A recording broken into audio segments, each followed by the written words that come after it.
Let us know when you cut up.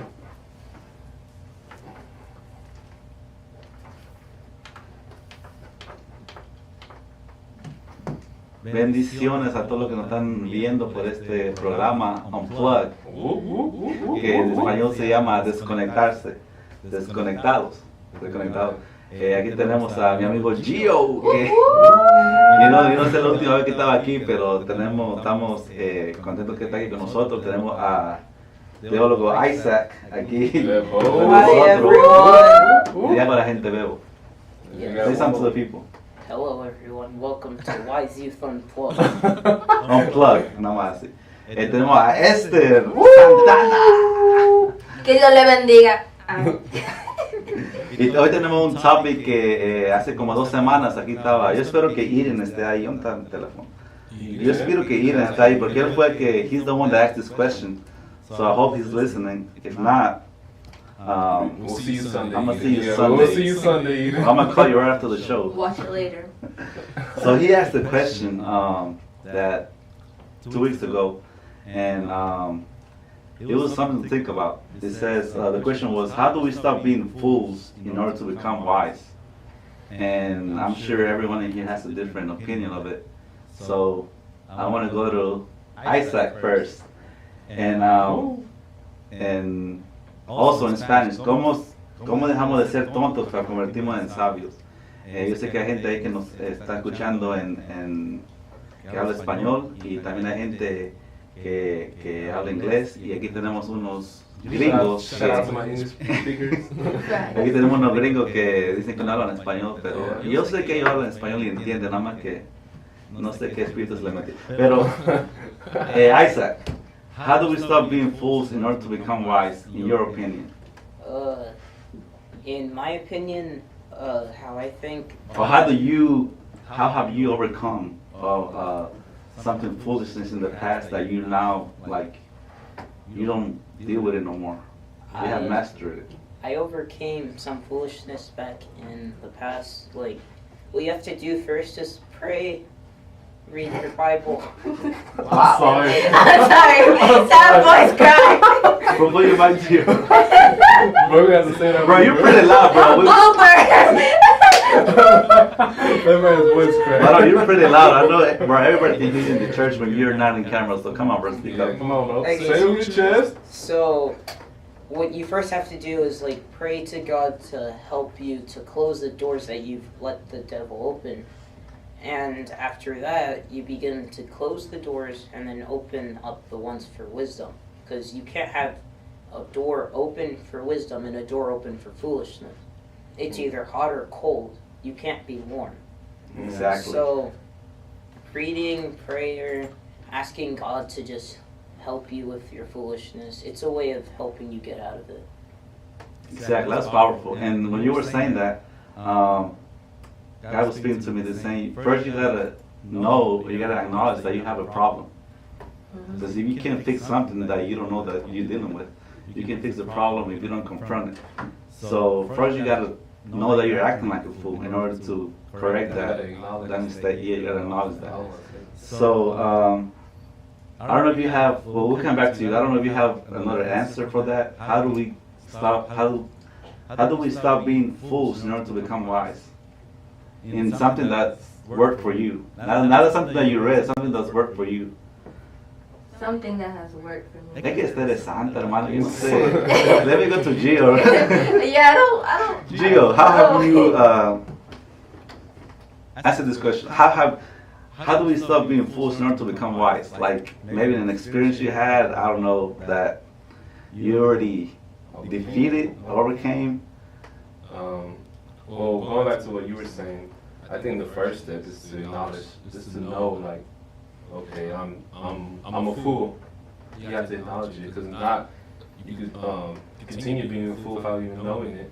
And I think the second part to it is also disciplining yourself, like how you have to say last week, because you could try to become wise, but you could always step back and become a fool once again. So that's why the discipline comes in. You have to maintain yourself with the word in order for you to become wise. Exactly. You say something powerful. You say you gotta discipline yourself with the word, because the word that one that gives life. I have something that I want to share that it happened to me a few years ago, like a few years back, that I was a fool.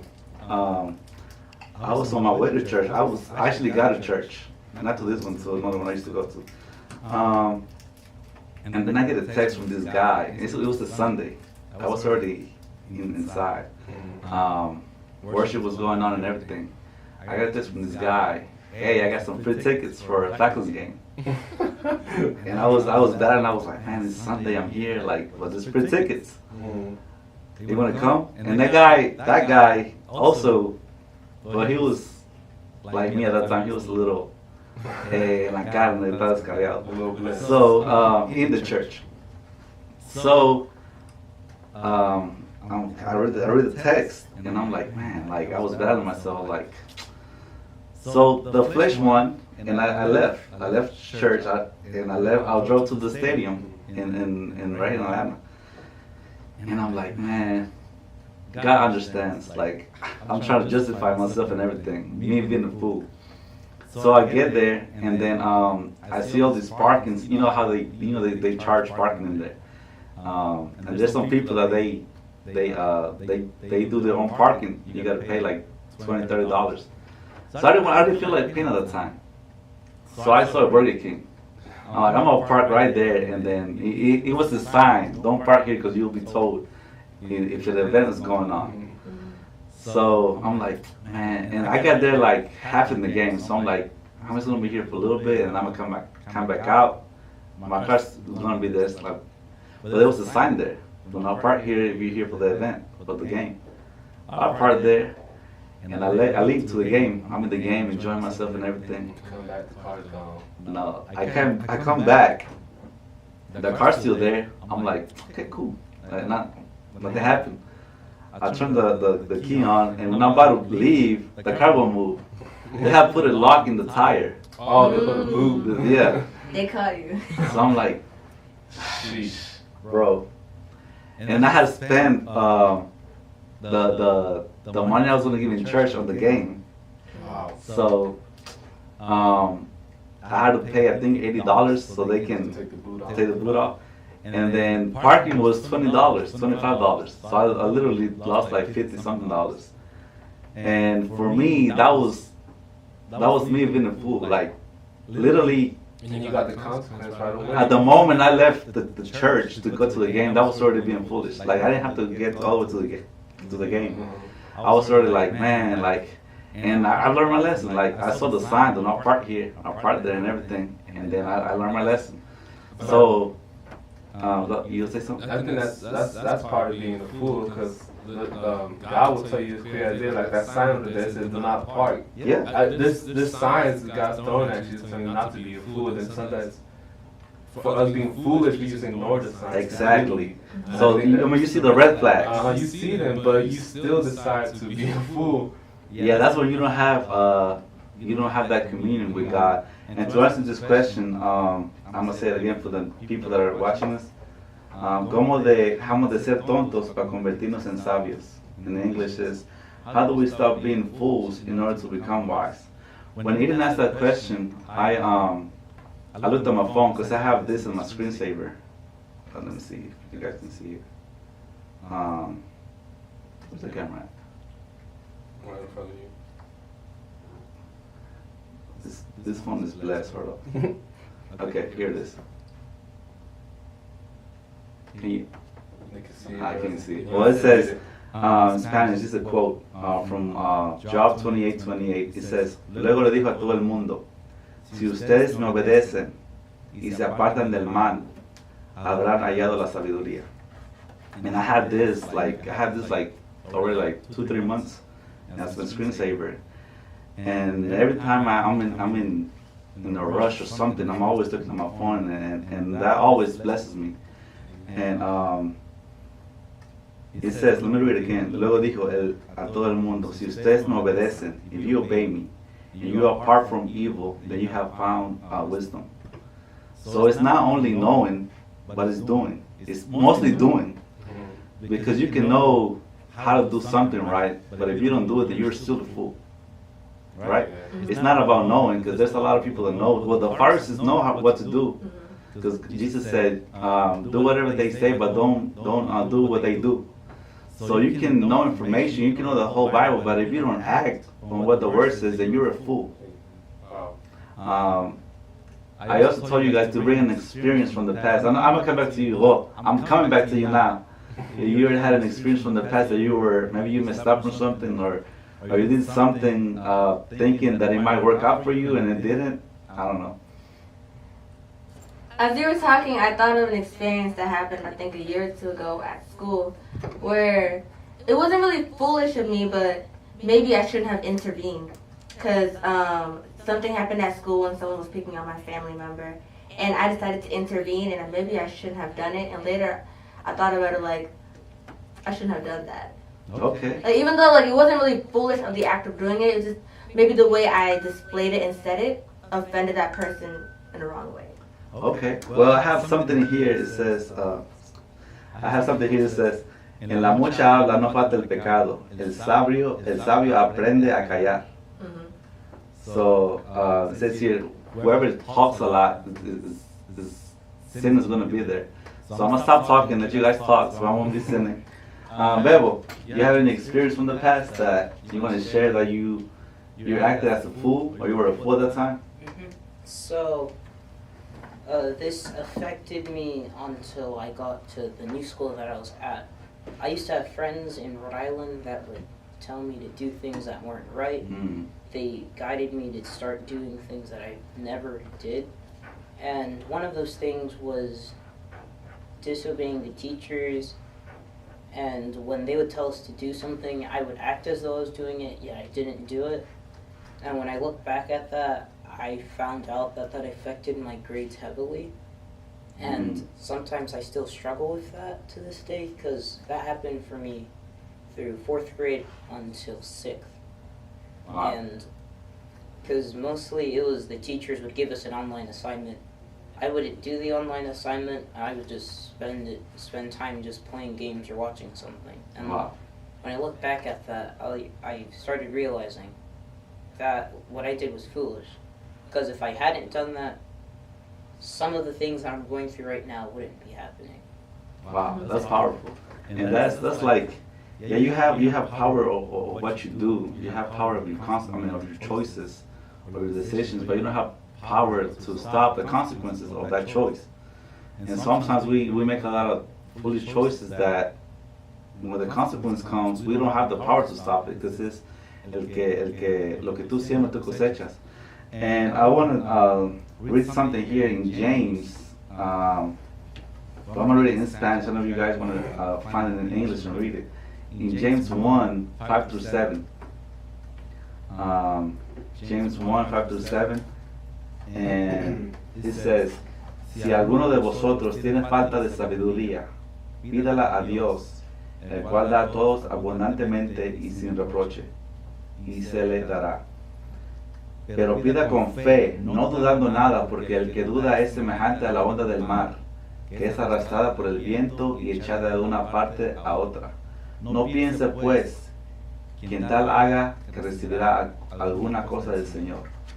It's basically saying here that if you're lacking of wisdom, you gotta simply say ask to the Lord, but you gotta ask in faith, not in doubt, because He will give it to you. So, and sometimes, like when you ask God for wisdom, it's right in the Word. It's in the Word, especially in Proverbs. I was reading Proverbs. I was listening to Proverbs this whole week, and it's something that is very confrontable. And it's like you gotta make a lot of wise choices and everything, but those are not easy to make because the flesh opposes to it. And I want to go to Gio. Gio, you have an experience that I know you have a lot of experience. I mean, just choose one of them. I can't even think of one right now, bro. I lost my train of thought. I'm gonna ask you a question. Ask me a question. Go ahead.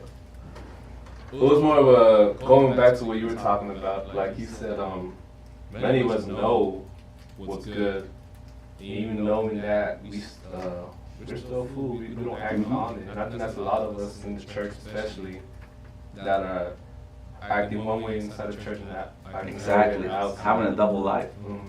So I think One of the things that God asked Solomon for, he was like, ask me, tell me whatever you want, I'll give to you. He asked for wisdom. And I was seeing something on Facebook last time that there was a guy going around, he was like, do you want $100 or you want a word of wisdom? And everybody was taking the money. And he was literally giving it to them, like $10, $50. And Solomon understood why he chose wisdom. Because if he would have chose money, maybe God would have given him all the money he wanted. But if he wasn't wise, he wouldn't have kept the money. You know what I'm saying? And if you're wise, maybe let's say Solomon was poor. Maybe if he chose wisdom, he could have made money. You know, he stopped a lot of wars. He didn't have wars for a long time because of the wisdom. So wisdom is something very key in the Christian life. And it's something that a lot of us are lacking right now. Like in some areas, maybe we're wise in some areas and we're not wise in some areas. So I'm thinking like, I know in me there's still some areas that I have to train myself to be wise. And sometimes it's not that I know it, but it's just so hard to do it sometimes. And that's when you're not in communion with God. That's not when you don't have a life of prayer or something. So that's when that came in when you said it's discipline. Because motivation, man, I'm more motivated than anybody after preaching. Because that you spoke to my heart. But when Monday comes, Tuesday comes, I got to sustain myself. And this is something that is hard, but it is keeping yourself in the race. And I got a question now. Go ahead. So my question is, because people say they want to be wise, but do you think, should they ask for it when they're ready or when they're not sure? Because some people will ask for to be wise, but like I said, like we talked earlier, they have 1 foot in, 1 foot out. So there's going to be confliction inside them. So what would you say to a person that's like that is not ready, but is ready, if that makes sense? It's all about a choice. Like sometimes people want to compromise like something. That's why they don't want to do it. Maybe a job or something. Speaking of that, I saw there was an actor last time. I forget her name, but she was like, "Oh, God told me I can cuss. God told me this and that." I'm like, God, you talking to? And it was a part of a movie she was gonna play, and supposedly she's Christian. And in the movie she was gonna have some scenes where she had to have, I think it's like a bra or something. And she was like, yeah, Jesus told me I could do it. Like Jesus told me. I mean, sometimes we try to get a Jesus that we can. I think it is. We like to apply our own wisdom to it. Our own wisdom. We try to come up God's wisdom with our own wisdom. Exactly. We don't like to be wrong. We don't want to compromise. We don't compromise. We don't want to compromise our commitment with the world to be fully committed with God. So yes, 1 foot in, 1 foot out. Yeah. So when you're trying to be in both places at the same time, you're not gonna be wise. You gotta choose one.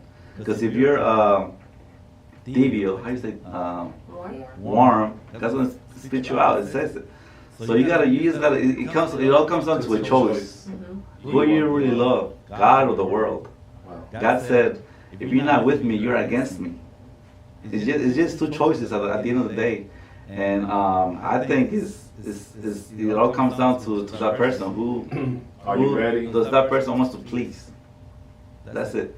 But does that person want the world, or God? The world, your flesh. Your flesh and everything. It's just a simple thing of dying daily to your flesh. And it's not easy. It's not easy. And then when you crucify your flesh, then God takes you to the spiritual level.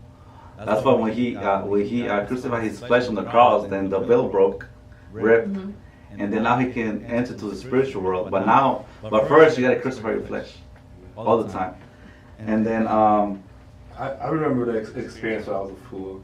Oh, you remember yeah, now? Okay. I remember now. Yeah. Go ahead. Now we're talking. This was before I started congregating here at church, actually.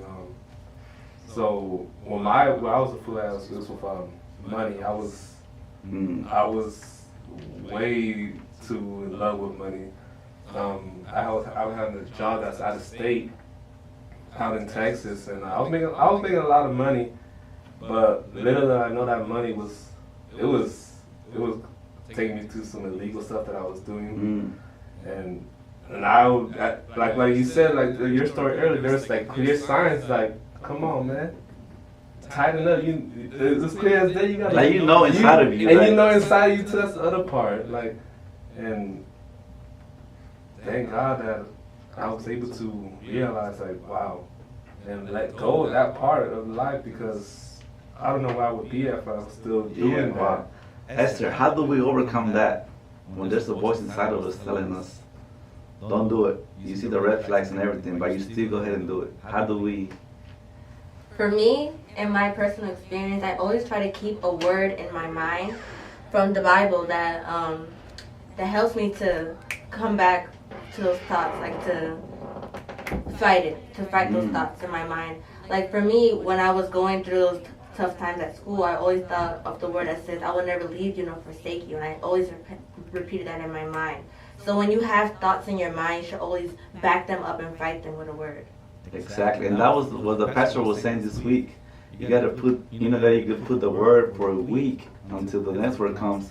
And also, what he said on Sunday, he said to adapt is to be on a place. To adapt, you don't have to do anything.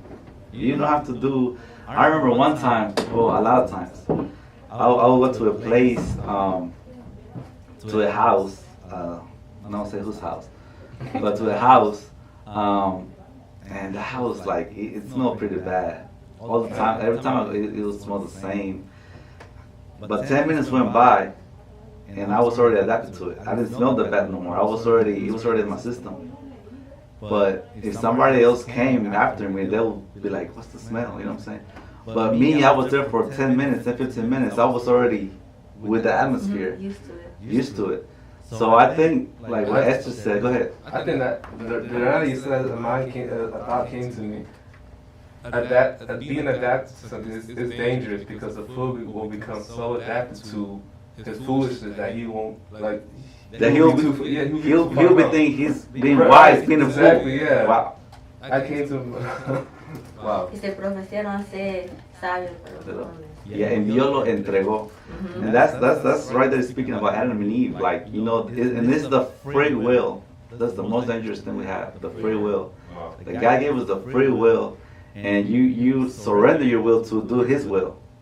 But surrender your will is something that hurts. It's something that, because Pastora Adriana was saying last week, she's been working so hard to get that, to pass the test. She spent a lot of money and everything, and now she has to surrender that, her dreams, to do what God says. And it's something that it's not easy. That happens to everyone.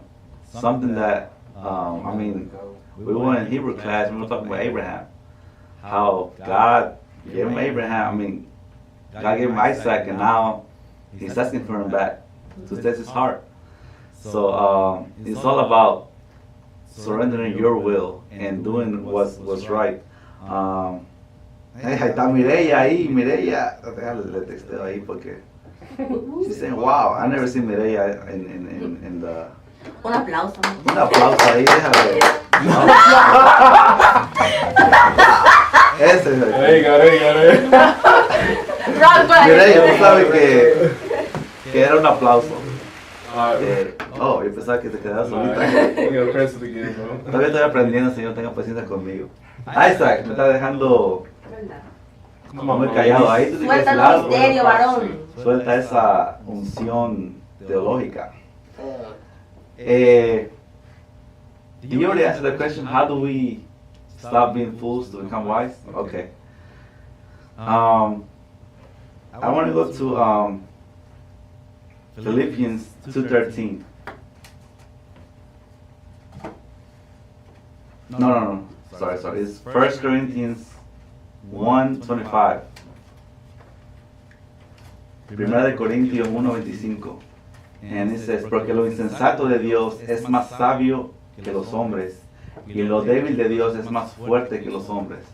It is to say the I don't want to say the weak things, but the lowest of God is more wiser than us. Like we can't, and I know it was we can't try to fight God on what we think is right. We just gotta obey. I know. I remember Job. He was having a discussion with God, and God told him, "Now I will speak, and you will listen." And he was like, "Were you there when I created earth? Were you there when I did this? When I did that?" And then Job was like, he couldn't say nothing back. Like he wasn't there. He was trying to justify. He was trying to condemn God to justify himself. Because in the eyes of God, he was perfect. Like, what have I done to deserve all this? And I think sometimes we as human beings, we're like, I haven't done nothing to deserve this. I've been doing this. I've been doing that. Like I'm worshiping you. I'm going to church. Like, why is it all this coming to me? Why? Like, we gotta understand that there's a devil. There's a devil out there, and then when you start doing good, he's gonna attack. And that's a good sign that you're doing good. Like if you're not getting attacked, then you gotta check yourself. Yeah. You know what I'm saying? If you're not getting attacked, because the devil's like, he's cold. Yeah, I'm not worried about him. Yeah.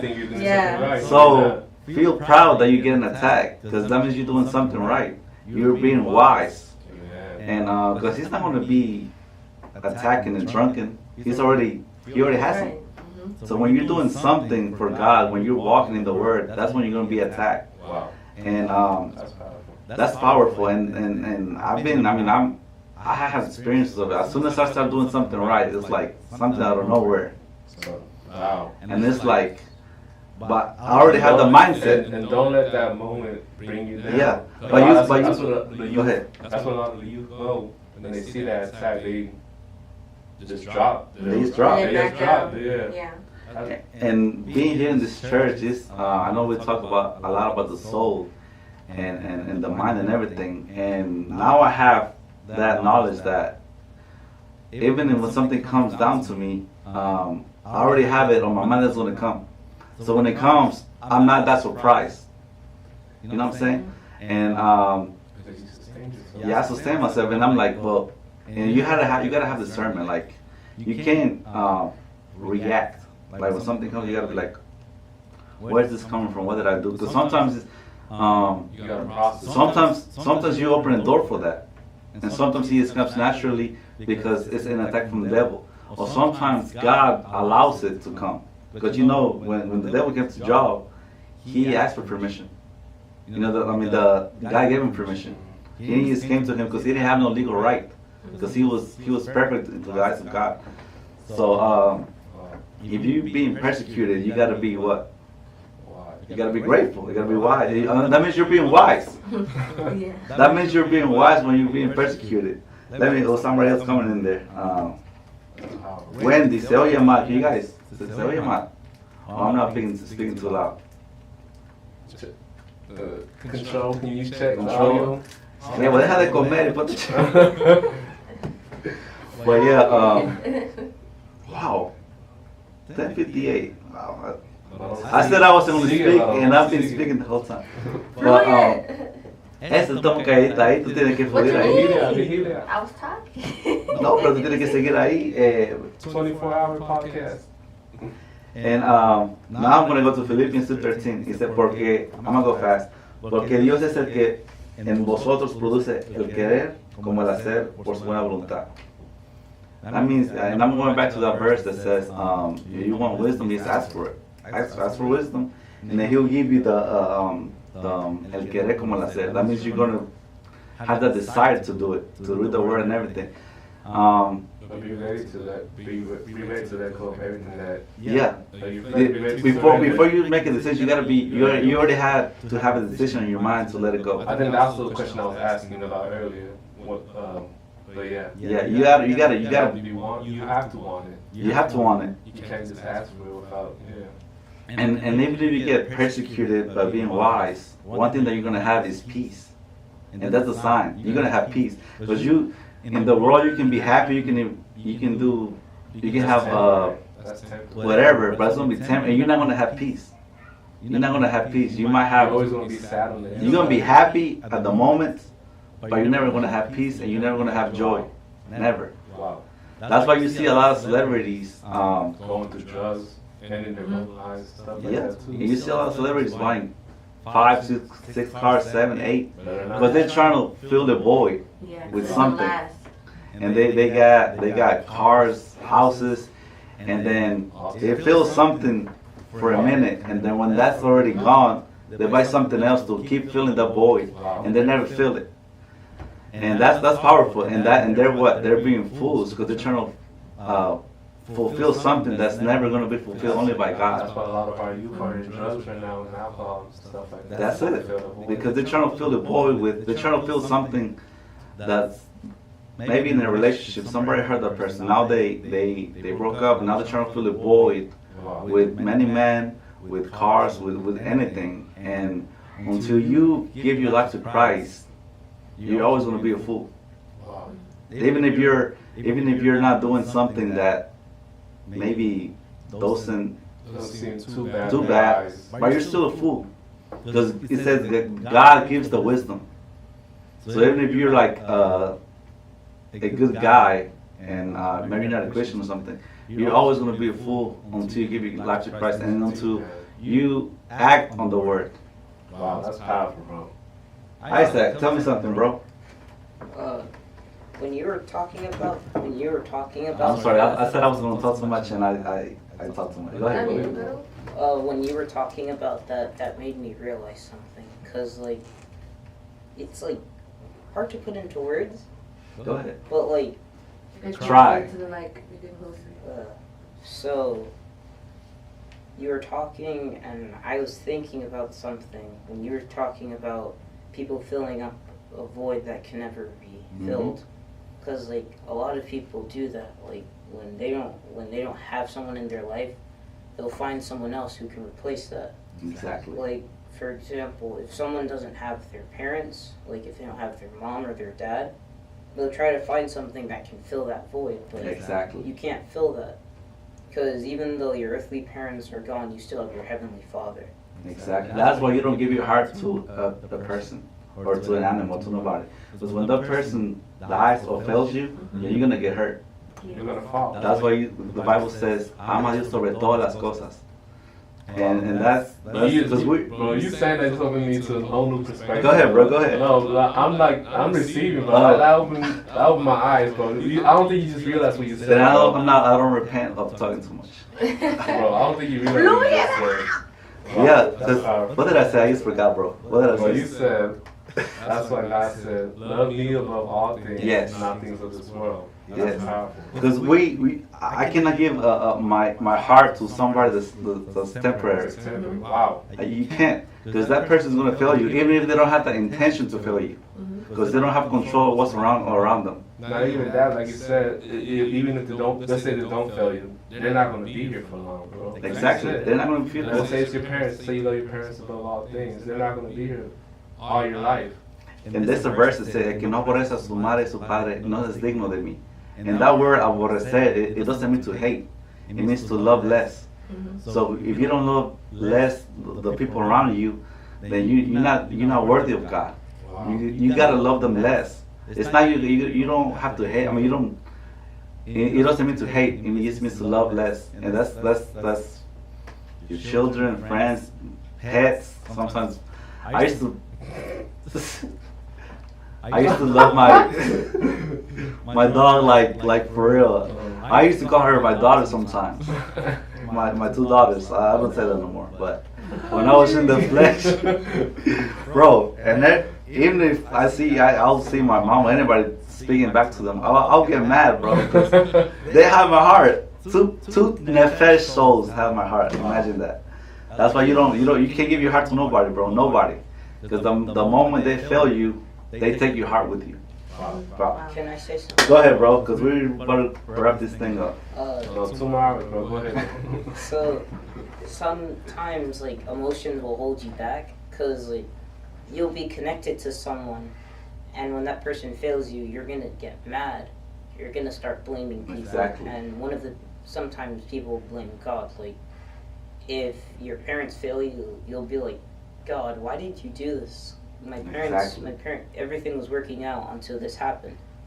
So sometimes you have to release your emotions and just know, whatever happens, I just know that God's with me. And Exactly. His plan is for my life. Exactly. That's powerful. That's why you don't let your emotions take over you. And if you give your heart to somebody, then you're a fool. You have to be. Be wise. There you Fool. go. Let me see the comment. Wendy. She said she hears the echo on it, but we'll get that fixed. Probably we'll probably edit or something. We'll get that fixed. Gabriel. Tú estás en prueba todavía no está ahí. My man meditating back there. But, Demasiado profundo. thank you guys for tuning in. We what's her name? She's always here. Inés. Oh, they're having a meeting. I think that's Okay, tú estás perdonado por ahorita. Thank you guys that got tuned in, and we'll see you next week at 10:30 on Unplugged. Woo! Be wise, fool.